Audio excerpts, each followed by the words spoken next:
The echo of her laughter. Arthur's mornings had a rhythm, a slow, familiar metronome that ticked off the days since Eleanor, his first Eleanor, his late wife, had passed. He would wake at 6, before the sun, and sit in the quiet kitchen with a single cup of tea. He'd watch the birds at the feeder in the garden, their frantic, chirping lives a sharp contrast to his own still one. He'd read the newspaper, front to back, every word, as if a small detail in the classifieds might hold the secret to turning back time. By 10 o'clock, he'd be walking to the library, then to the cafe on the corner. It was a life built of small, deliberate habits, a sturdy wall against the flood of memory. The cafe was his final anchor. He'd order the same black coffee and a plain scone, a meal devoid of joy but rich in consistency. He had the same table, the one by the large window where he could watch the world pass by, a silent spectator. And then, one Tuesday, the rhythm was broken. A woman walked in, not bustling, like the others, but gliding. She was, he guessed, a year or two younger than his 64, with silver-streaked hair cut in a stylish bob that framed a face etched with laughter lines. She was wearing a bright scarf, a shock of crimson against her sensible gray coat. She didn't order a scone. Instead, she asked for a latte and a blueberry muffin, a choice so specific and joyful it seemed a minor act of rebellion. She sat at the table opposite his, pulling a sketchbook and a small tin of watercolors from her bag. As she waited for her order, she hummed a tune he couldn't place, a jazz standard, perhaps. He found himself unable to return to his newspaper. He watched as she sipped her coffee, a tiny smile playing on her lips. She began to sketch, her pencil moving with a confident, fluid grace. He saw her eyes, a warm, deep brown, occasionally glance up, catching a detail on the street outside. He found himself inventing names for her. Clara, perhaps, or Beatrice. A name that sounded as bright and full of life as she seemed. His coffee grew cold. He finally stirred, paying for his untouched scone, a knot of unfamiliar anxiety in his stomach. As he passed her table, he caught a glimpse of her drawing. It wasn't a cityscape or a person, but a single, perfectly rendered sunflower in a tiny pot on the windowsill. The colors were so vivid they seemed to hum. "That's lovely," he said, his voice a dry rasp from disuse. She looked up, startled. Then her face broke into a genuine, unself-conscious smile. "Oh, thank you. It's a bit of a cliché, I know, but they're just so joyful, aren't they?" "Yes," he said, nodding. He had never considered a sunflower joyful before. He had only seen them as something that grew in fields. Eleanor," she said, offering a hand. Her grip was firm, warm. "Arthur," he replied, and for the first time in a very long time, he felt his own name not as a label, but as an introduction. The next day, Arthur didn't read his paper. He went to the cafe a half-hour early and sat at his table, his eyes fixed on the entrance. He felt ridiculous, a schoolboy waiting for his first crush. When Eleanor arrived, she laughed lightly, a sound like wind chimes.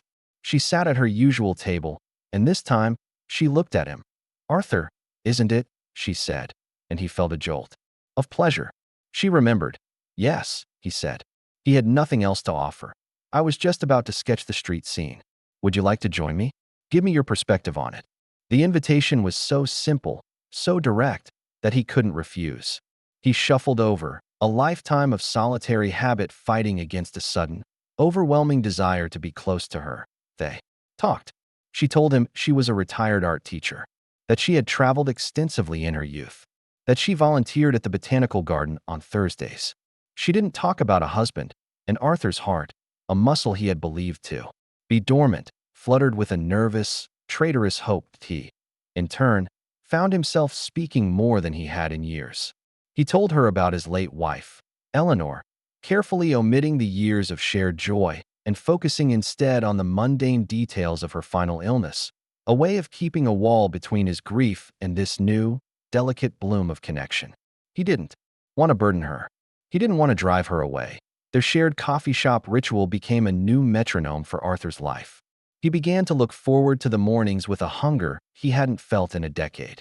He'd choose his clothes with more care, shave more closely.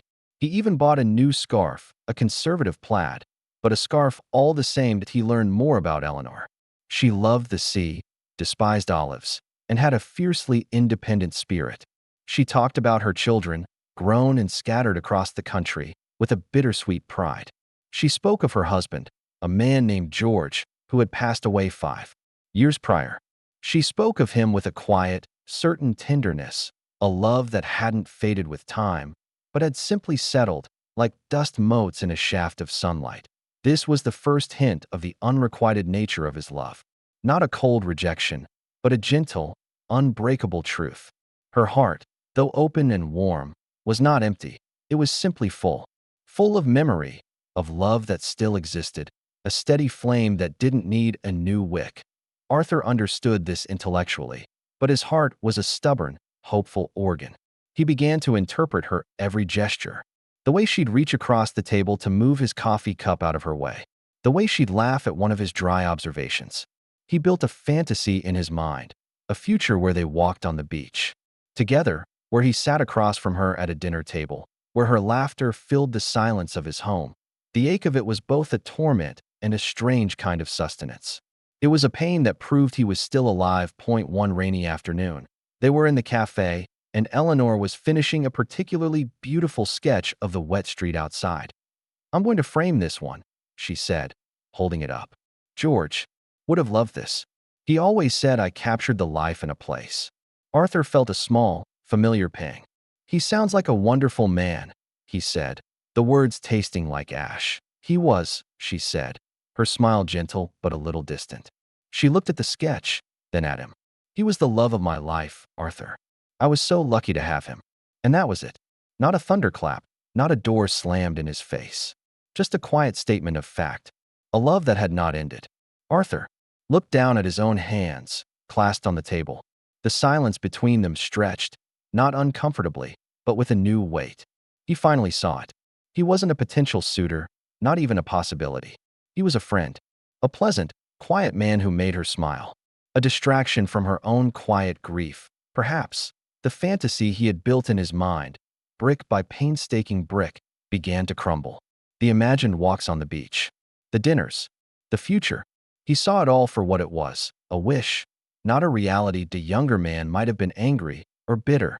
A younger man might have said something rash, demanded an answer she couldn't give. But Arthur was 64. He had lived a lifetime of joy and sorrow. He knew that some loves simply were, and could not be. He took a deep breath. "Eleanor," he said, and she looked up. "It's been a long time since I've had a friend to talk to. Thank you for that." She smiled, a warmth in her eyes that was genuine and uncomplicated. "Thank you, Arthur. I enjoy our talks, too." The next morning, Arthur didn't go to the cafe. He stayed home. He watched the birds at the feeder and the sun come up. He made his tea, but he didn't read the paper. Instead, he pulled a photograph from a drawer. It was of his wife, Eleanor, on their 10th wedding anniversary. She was laughing, her head thrown back, her hair a wild cascade. It was a photo he hadn't looked at in years. He held it, tracing the curve of her smile with his thumb. That he sat with her memory, with the gentle sorrow, and found that the pain had a new texture. It wasn't the hollow ache of loneliness anymore. It was the bittersweet tang of a life fully lived, of a love that was still his in memory. That day, he walked past the cafe, not in anticipation, but in simple passage. He saw Eleanor inside, sketching. She saw him and waved. He waved back, a small, genuine smile on his face. He walked on, not to the library, but to the community center he had always meant to visit. There was a sign for a woodcarving class. He didn't have to fill the silence with another person. He could fill it with himself. He could learn to carve a bird, to see the lines of a sunflower, to find joy not in another's laughter, but in the echoes of his own.